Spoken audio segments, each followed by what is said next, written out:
Are we ready? Okay.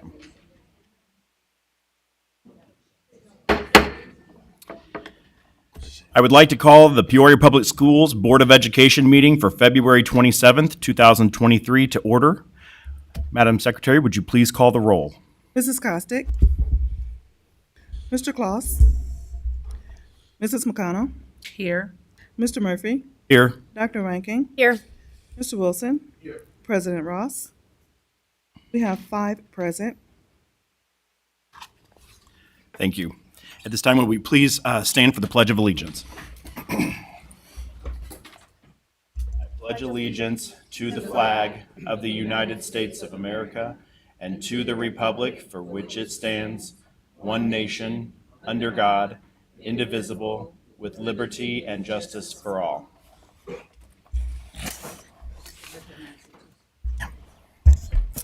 All right, at this time, I would like to thank our 2 schools that decorated the bulletins behind us. It looks like over here to my left, we've got Rolling Acres Middle School. They did a good job in there. Look at all the pictures of them working hard. And then over here, we have the Whittier Primary School, also pictures of the kids and their beautiful artwork there as well. So thank you to both of those schools. All right.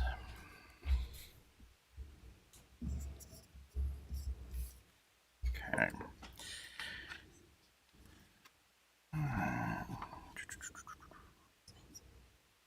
Announcements. At this time, we'll go ahead and begin our announcements. Mr. Wilson, would you start? Yes, thank you, Vice President Murphy. This Saturday, March 4th at 8:30 a.m., Sodexo is hosting their 9th annual Future Chefs competition at Woodruff Career and Technical Center. 5th grade students district-wide will prepare and present their favorite fruit or vegetable side dish with the help of Woodruff Culinary Arts students. The top 3 finalists get to be on the Living Well show with Chef Shootman that following Friday. Come out to show your support and even taste some final products. Again, that is this Saturday, March 4th at 8:30 a.m. at Woodruff Career and Technical Center. School Improvement Day. Reminder that next Wednesday, March 8th, will be a half day for students. School is normally ending at 2:30, will end at 10:30. School is normally ending at 3:30, will end at 11:30. There is no school for Valeska Hinton students next Wednesday. And Special Ed Parent Night on Thursday, March 9th. A district-wide family forum will be held at Jameson for parents and guardians of students with IEPs or 504 plans. The forum is from 5:30 to 7:30 p.m. and will include dinner, breakout sessions, and productive conversation.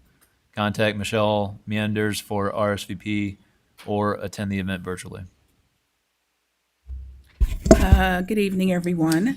Our PTO council meeting will meet tomorrow, Tuesday, February 28th, and that meeting will start at 6 p.m. in the PLC1 room. Rare Disease Day. Did you know that 1 in 10 Americans have a rare disease? Tomorrow, February 28th, is Rare Disease Day. Join us in wearing stripes to recognize and spread awareness for Rare Disease Day. Learn more at rarediseaseday.us. Peoria Promise. Peoria Promise applications are now open and will be available to all Peoria residents who have lived in Peoria for at least 4 years until March 15th. Peoria Promise applications will be accepted for residents of West Peoria. For more information, visit peoriapromise.org. Registration for Spring Intercession closes this Friday, March 3rd. Visit tinyurl.com/springpps or the district's website homepage to register your students. Intercession is from March 27th to 31st with transportation, breakfast, and lunch provided. Follow up with your school for more information. Peoria Public Schools Science Exposition. The annual PPS Science Fair is Saturday, March 4th at Mark Bills Middle School starting at 9 a.m. All PPS students with science fair projects to display are welcome to attend and participate at no cost. There is an open house from 12 to 1 for parents and the public to see the projects with awards at 1 p.m. Questions about the event should go directly to Emily Dawson at emily.dawson@psd150.org. And then we have the 5 Essential Survey. The 5 Essential Survey is available now until March 31st for all parents, students, and teachers who would like to give feedback on the educational experience here at Peoria Public Schools. The survey can be accessed at tinyurl.com/myppssurvey or your school's webpage. All right. Moving on, we will move on now to awards and recognitions. We have The Remarkable Spirit by Ron and Jacqueline. Thank you, Vice President Murphy, and good evening, Board and staff and guests.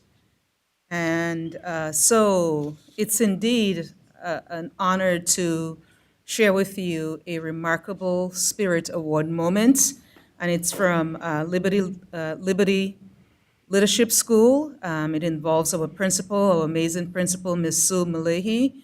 She was, where is she, Miss Malahi? Come on, Miss Malahi. Am I doing this or are you doing this?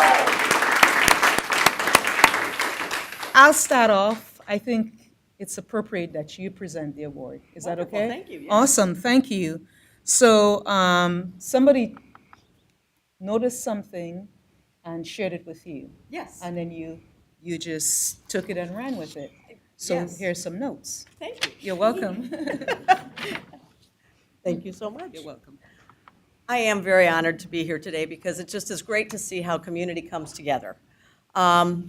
We were told, actually, I was told one morning, it was a snowy morning, and bus driver Ron Baer brought to my attention concern about a student who had a wheelchair ramp that was not, it looked a little rattly, and he was concerned because also it was with the snow, it was slick. And so he was concerned, shared that concern with me, and I actually kind of went to my resources and went to Ms. Jackie Aka, who is our social worker, and I'm actually here representing her because she had foot surgery this week.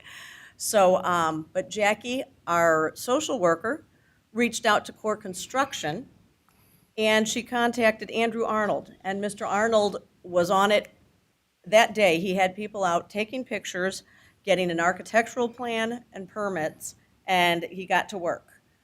There were great donations from Carver Lumber. Mr. Arnold also coordinated volunteers from Core Construction, and now they've got a beautiful ramp that's solid and safe, and it was just great to see everybody come together.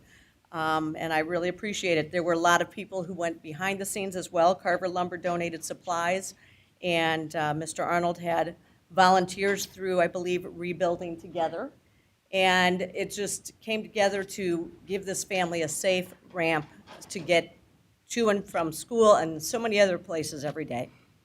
And so tonight we have Mr. Baer, our bus driver, who brought it to our attention.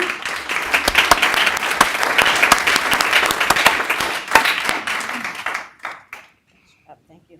Appreciate it. And then Mr. Arnold. Thank you.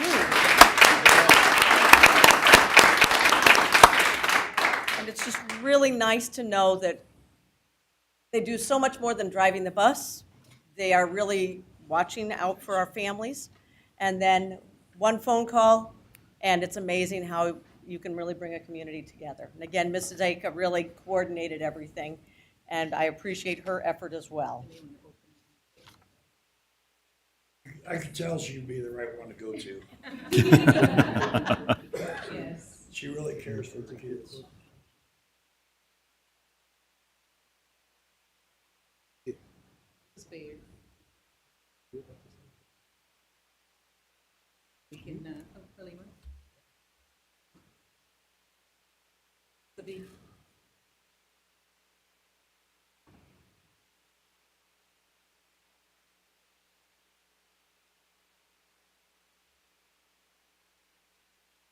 Thank you.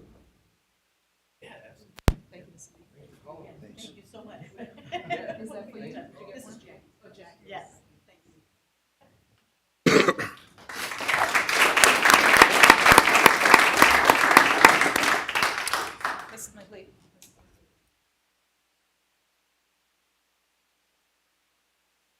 And can I continue? Yes. Vice President, thank you. So the next category is those who excel. It takes hundreds of passionate and dedicated staff members on stage and behind the stages showing up for our kids day after day to keep our district moving forward like it has. Each year, Illinois State Board of Education recognizes a small number of those staff members with the Those Who Excel and Teacher of the Year award. We always get a ton of applications, and Halima's department, through an intensive judging process, will pinpoint our annual speakers and runner-up in each category. Over the next 3 board meetings, we'll be recognizing winners in various categories. I have decided that the best way to present them to you is with the words of the people who nominated them. So the first category that I'm going to do is Administrator of the Year, and it goes to Mrs. Anna Rose. And this is what the individuals who nominated her for this award, and this is a state award, Illinois State Board of Education, Those Who Excel Award, said about her. As an administrator with lots of responsibilities, she could be disconnected from the everyday running of our classroom, but she is not. She's always visiting teachers, modeling for us. She's even subbing if needed. She has empathy that makes her connect with the teachers. We feel she listens to our needs, either personally or professionally. I think we all appreciate that she sees us as human beings that have personal responsibilities as well. Every single teacher in the ELL and dual language department feels supported by Mrs. Rose, and that is what an outstanding administrator is like. Congratulations, Mrs. Rose, for being named our 2023 Administrator of the Year. Bueno, bueno, mama. Ven acá.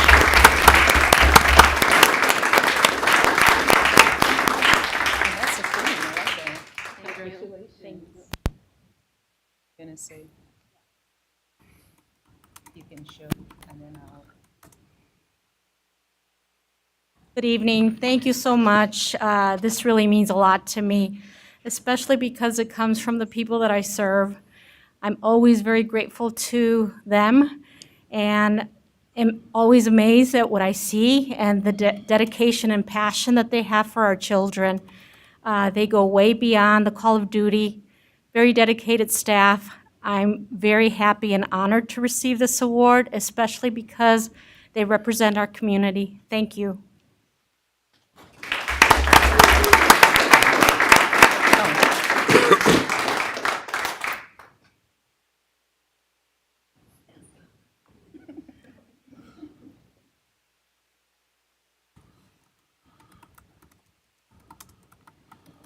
Good job. I'm very proud of you, Ms. Rose.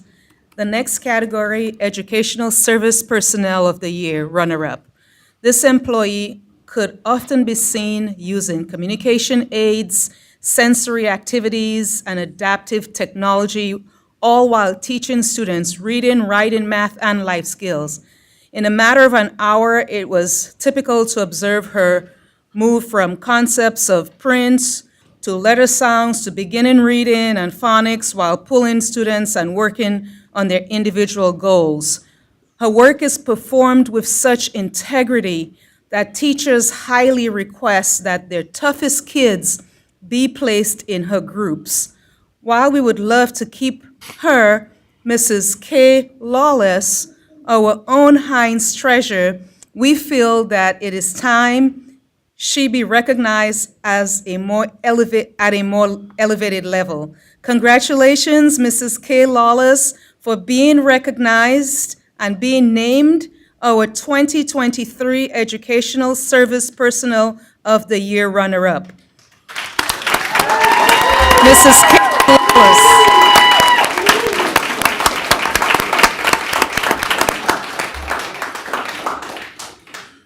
So there's your picture is beautifully displayed here, and you have a great, would you like to make some remarks?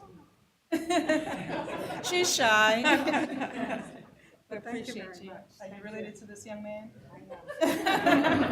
He's my other half. We love him as well. Oh, yes. Photo. You like him too? Is there a principal here? Yeah, come on, guys. Yes, yes, yes, yes. And her entire team. Team, come on, please, come on. Yes, yes. Yes, for sure. I did not recognize you. Your hair has grown and the glasses. What did you say? Oh, okay. Okay, Ms. Wallace, you want to hold that?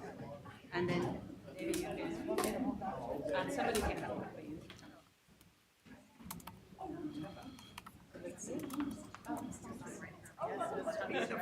Thank you, Dr. You're on the side, you're tall, you're short, come on. Yes, you should be. You know, I can barely find her.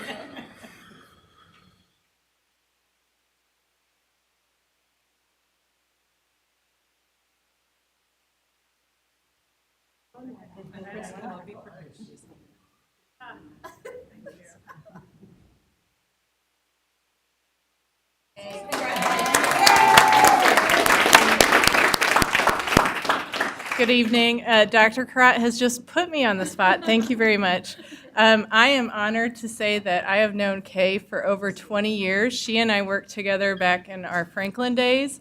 So when I transitioned to Hines, I was so excited to know that she was going to be back with, or I was going to be back with her again. And I'm so thankful that the students at Hines are fortunate to be touched by her because she is an educator through and through. So I'm so proud to have her recognized tonight.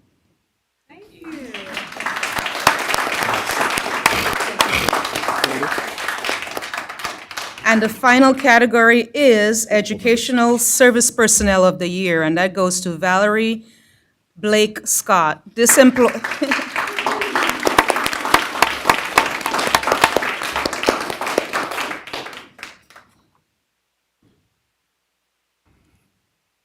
And the Glen Oak team can come as well. Is your principal here? No, she's not. Oh, okay. All right, so come closer to me. And, so I'm so proud of you. Thank you. This employee is the face of Glen Oak and the go-to for all students and staff. She's the one person, this is what her nominees said, she's the one person everyone can count on in any situation. She naturally forms positive, lasting relationships with staff, students, and the community. She is truly the pillar of Glen Oak. I have witnessed her doing a child's hair when the child came to school and was upset by the way she looked. She finds clothes and shoes for students when needed, and she does not hesitate to do the laundry if necessary. A former student of hers adds, being able to see her stay active and constantly working hard for the children is empowering, and it really inspires me. I am proud to say that she is one of the reasons I wanted to work in the educational field. I am proud to work alongside such a hardworking and thoughtful human being. Congratulations, Mrs. Valerie Blake Scott, for being named our 2023 Educational Service Personnel of the Year. Congrats.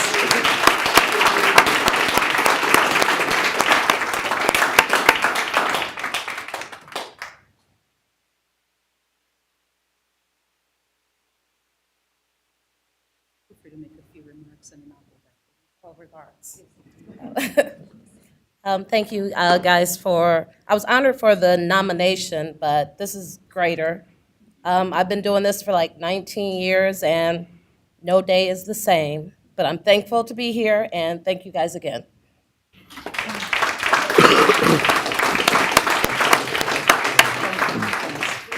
Oh, I'm sorry, picture.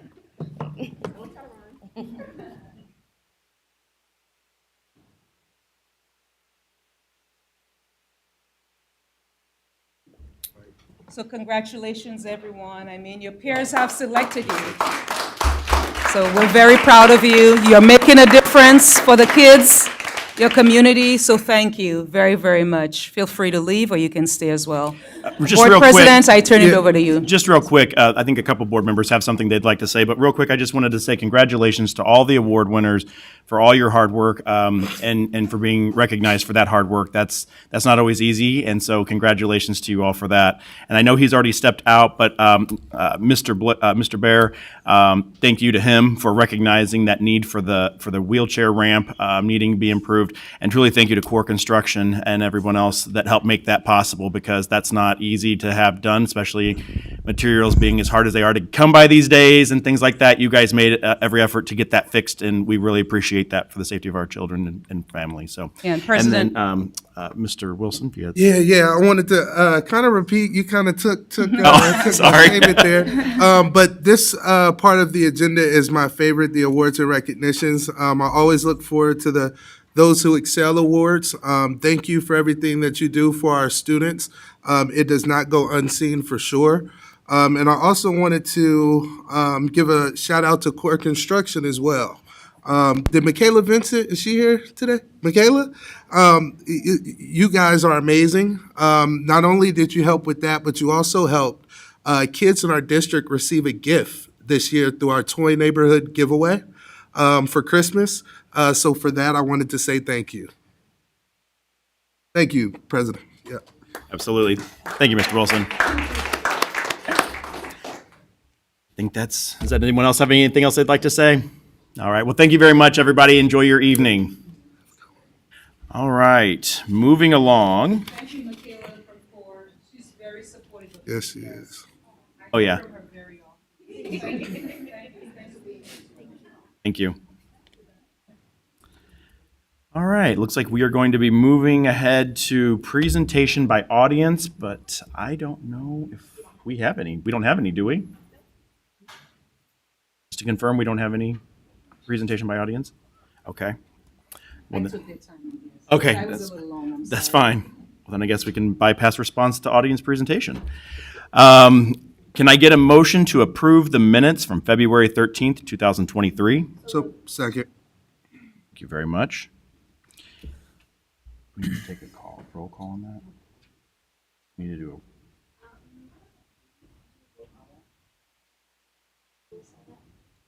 On the minutes, yes. This is okay. It's okay. That I did. All right, Madam Secretary, would you take a roll? Mr. Claus, Aye. Mrs. McConnell, Mr. Murphy, Aye. Dr. Ranking, Mr. Wilson. Aye. We have 5 ayes. Motion carries.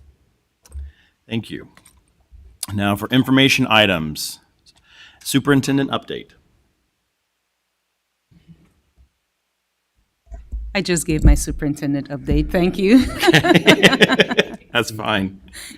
All right, moving on to financial update. Mr. Willis? Year-to-date revenue totals $161.7 million.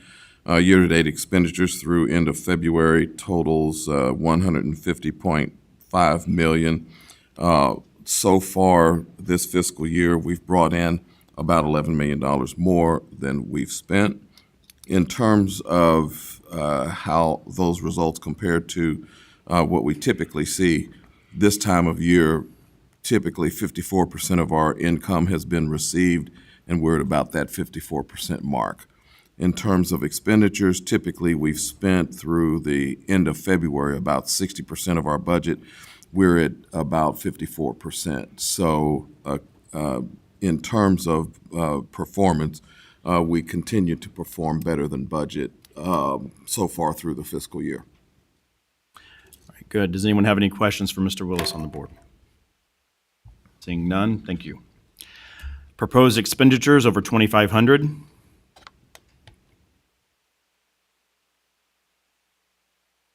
None. Okay. Report of requests under the Freedom of Information Act and status of such requests. Thank you, Vice President Murphy and Board. Since our board meeting report on February 13th, we have received 2 new requests. Of these new requests, 2 have been closed. There were 3 pending requests noted on the 13th. Of these, 0 requests remain open, so there is 0 request currently opened, and all of the requests have cost us a grand total of $3,150. Thank you. Thank you. All right, moving on to the action items consent agenda. Mr. Wilson, would you please read? Yes, absolutely. The consent agenda consists of the following items. Items number 1, gifts to school district. Item number 2, payment of bills. Item number 3, payment for travel. Item number 4, human resource report. Item 5, Peoria High School varsity cheerleaders overnight trip. Item number 6, Annie Joe Gordon Community Learning Center field trip. Item number 7, MCJROTC Richwoods High School overnight trip. Item number 8, Superintendent's Cabinet Residency. And that is the entirety of the consent agenda. Thank you, Mr. Wilson. Are there any agenda items that the board would like pulled for discussion in the separate vote? I would like to have number 8 pulled. Second. Okay. Can I get a motion to approve the consent agenda except for number 8 as presented on the consent agenda? So move. Madam Secretary, would you call the roll? Mr. Claus, Aye. Mrs. McConnell, Aye. Mr. Murphy, Aye.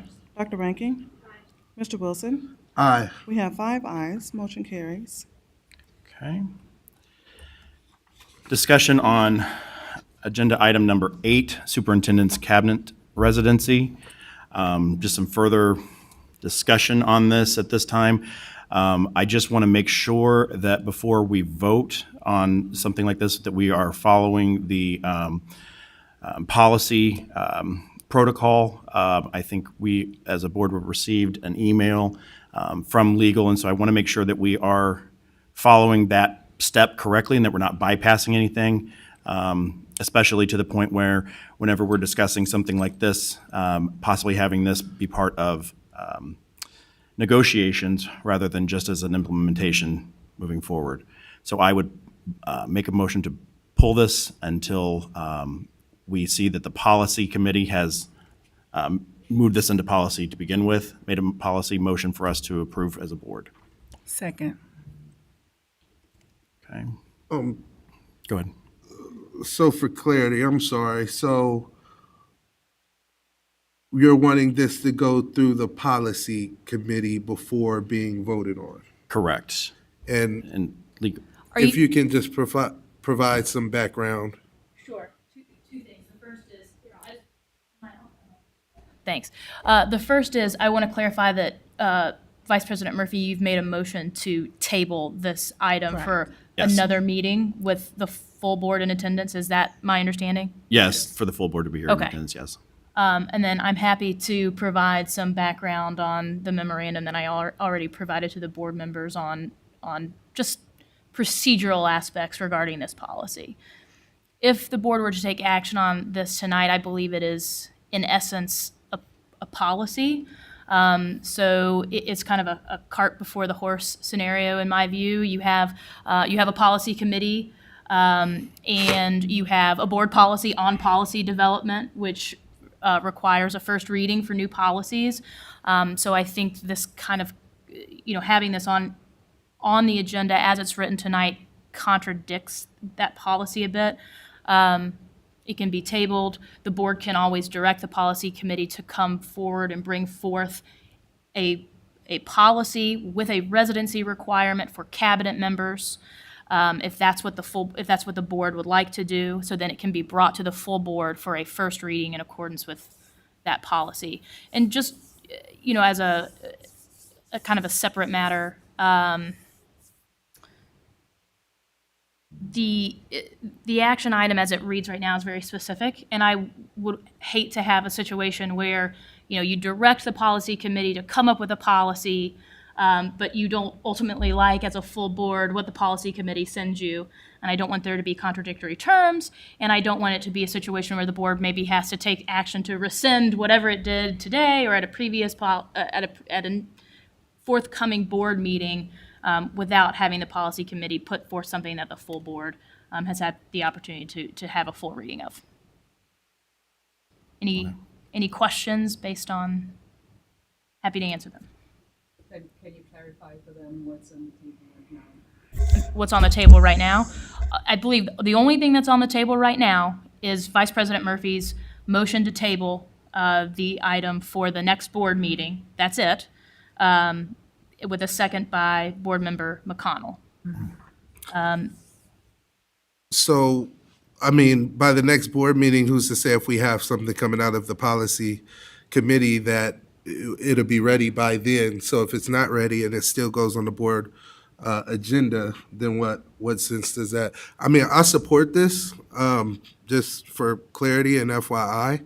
However, if we need to create a policy around that and vote on it, I don't see a problem in doing that, but if we table it into the next board meeting, we have to have something in policy for the board members to see before we can actually vote on it. I think I understand what you're getting at. I hope so, because I'm sorry if I just confused you. I think what you may be suggesting, correct me if I'm wrong, is that in lieu of taking action on the agenda item as drafted on tonight's consent agenda, that maybe perhaps there's a motion to amend the item on the consent agenda to provide the policy committee with the direction to come up with a policy on residency by X date for the board's full consideration at whatever meeting that may be. That sounds good. Does that sound right? That sounds good. I don't know if that's what we were going for, but Yeah. okay. Yeah, Yeah, that sounds. yeah, fair. that sounds fair. Sounds better than what I had. So it's Yeah. either to, right now, the motion on the floor is a motion to table. If you're going to amend the consent agenda item, that's a separate motion, so we need to get through the tabling issue first. So that's on the table, so let's deal Well, with would we it. even need to make a motion then set it for the next meeting if we're going to end up just saying that this is going to be a motion until we update the policy, till a So- policy is presented? I think you need to vote on the motion to table first, or Okay. I suppose, Vice President Murphy, you can withdraw the motion to table if the preference of the board, I don't know, reading the room here, is to amend the consent agenda item to direct the policy committee to consider this and present makes- a residency policy at whatever date in the future the full board would like to consider it for first reading. So much. So many things, I know. So many pieces. I in know. there. Yes, all right. So I think that, yes, I would like to go ahead and remove my motion to table this until the next board meeting. And then at this time, can I make a motion then to amend it to have the policy committee direct us a new policy on this to present to the board, Yes, say March 13th, on March 13th, yes. okay? Though I would say, I don't know when, I should, Okay. When's the yes. next So policy March- committee? Yeah, March that's 13th. okay. Next policy meeting. Okay. Yeah, I mean, my concerns with number 8 are we have staff in place. Now we're going to put them on a mandate move in a 2-year window on a 3-year contract. It's not practical. It isn't logical and isn't fair. I think it would be reasonable if we were going forward on any new hire, then we could make that a policy. But I don't think it's fair, nor is it ethical that we have people in place and then we want to mandate them to have to move in 2 years on a 3-year contract. It's just not logical. I think that's kind of our task to figure that out and present it. Well, yeah, I am for going forward as we bring in people, but to put that hardship on our current and present staff, it's not fair to me on a 3-year agreement to mandate that they move and then the contract in and they're here. So it's just, to me, that just isn't logical. And so President maybe going forward, as we hire in people, we could talk about residency then. But at this stage of the administration, it's not logical for us Okay, to do so now. Dr. Ranking. Yeah, I mean, I think I agree with maybe amending this to have the policy committee do it, but there is a 3-year contract, so maybe putting it 3 years out or saying at the end of a contract currently. This has been a discussion within District 150 for a while, and while Chase and I may not have thought that this was going to get passed tonight, we wanted to push the conversation because this conversation isn't happening. And so I think that having the policy committee have this conversation, looking at Chicago Public Schools, they have residency requirements. Looking at other school districts that have residency requirements in Illinois, if they have a 3-year contract, they have a 3-year contract. So maybe a suggestion would be at the end of that 3-year contract, whenever that is, whether it's in a year, 2 years, 3 years, that's when the residency needs to happen. One of the biggest things behind why not just me, but board members and within the city have talked about this is because the conversation is that we have people in very high paying jobs that are not seemingly not connected to the community and dedicated to the community because their tax dollars aren't being here, they're not living here, their property taxes aren't here, they don't have that same connection that people who live in Peoria do. And so I would agree that to amend it in that way, but I also know that we didn't want to just sweep this under the rug like it has been for many years, and we wanted to make sure that this conversation was had to make sure that regardless of how it goes through, we as a board have made a decision one way or the other. President Murphy, can I make some remarks? Thank you. I appreciate everyone's comments, and I would just like to add to the conversation. The board may recall that a residency policy was considered and voted on by the board at its June 8th, 2020 board meeting, but the proposal failed after it became clear that the disadvantages outweighed the advantages. And I'm telling you, you do this, it's going to put PPS at a big disadvantage. We tried it in Danville, another district, and they kept amending and amending and amending because they got candidates who were maybe individuals in Dunlap, for example, according to this, would not be eligible. They're like 5-10 minutes away. They would have to move into the Peoria Public Schools attendance area. I mean, that is a bit of a stretch. So it would hamper the hiring of qualified senior level staff from outside a wider pool of candidates. So it would really, whoever the superintendent will be, it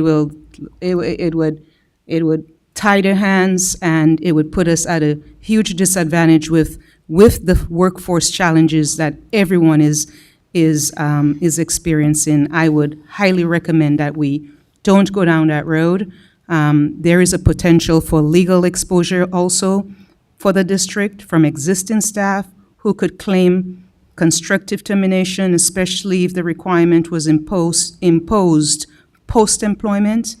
A credible argument for such claim could be that if they knew about the policy prior to being hired, perhaps they would have made a different employment decision for their family home, family farm, inherited residence, and so forth, dual career, and their children's life.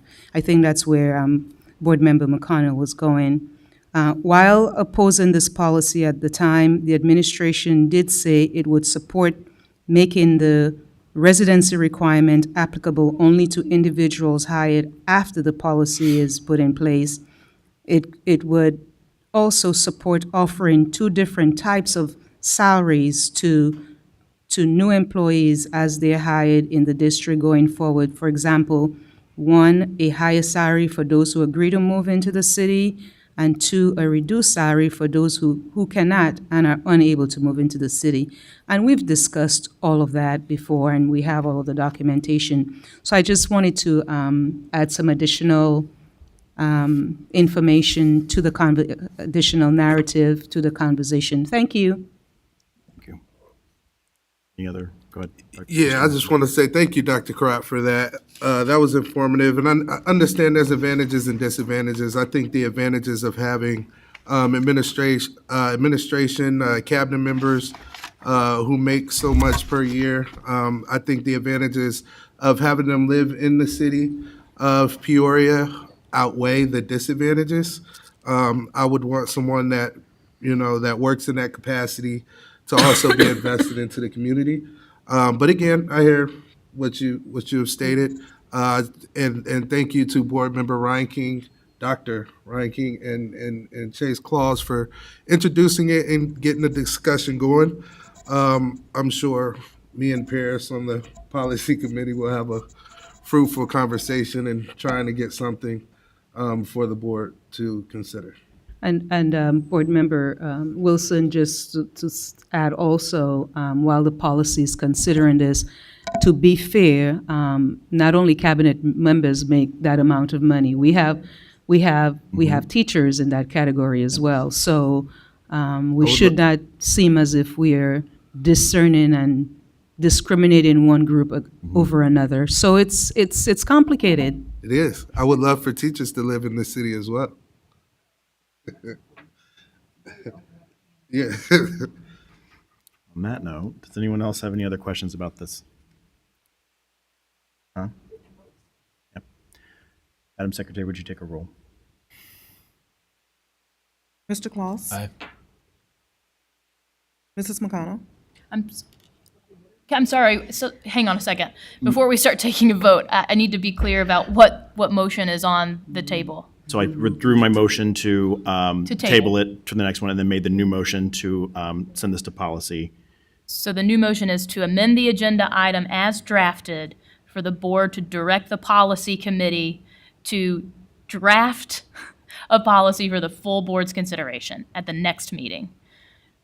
And and that's Yes. fine. My only concern is I just want to be clear on when the next policy committee meeting is. And that is before the 13th, correct? I'm not on the policy committee, I don't know. We'll have to check, but maybe we can figure it out. We'll make sure to have that policy meeting before the next board meeting. Okay, Okay. yes. All right, so the motion on the floor is to amend the current agenda action item to direct the policy committee to come up with a policy. Okay, Yes. thank you. Okay, aye. Left off of me. Mr. Murphy? Aye. Dr. Rankin? Aye. Mr. Wilson? Aye. We have 5 ayes, motion carries. Thank you. Moving on to deliberation agenda. Would anyone like to read? Yep. Number 9, expulsion with the expulsion be held in abeyance. The proposed action that the Board of Education approve expulsion with the expulsion held in abeyance listed on the report dated February 27, 2023, be approved as presented. So moved. Second. Madam Secretary, would you take roll? Mr. Claus? Aye. Mrs. McConnell? Aye. Mr. Murphy? Aye. Dr. Rankin? Aye. Mr. Wilson? Aye. We have 5 ayes, motion carries. Number 10, expulsion. Proposed action that the Board of Education approve expulsion listed on the report dated February 27, 2023, be approved as presented. Oh, so moved. I'm moved. sorry. Second. Madam Secretary, would you take roll? Mr. Claus? Aye. Mrs. McConnell? Aye. Mr. Murphy? Aye. Dr. Rankin? Aye. Mr. Wilson? Aye. We have 5 ayes, motion carries. Number 11, suspension review appeal. Proposed action that the Board of Education approve the suspension review appeal listed on the report dated February 27, 2023, be approved as presented. So moved. Second. Madam Secretary, would you take the roll? Mr. Claus? Aye. Mrs. McConnell? Aye. Mr. Murphy? Aye. Dr. Rankin? Aye. Mr. Wilson? Aye. We have 5 ayes, motion carries. Thank you. Moving on to presentation and suggestions by board members. See any? All right. Moving on to reports from board committees.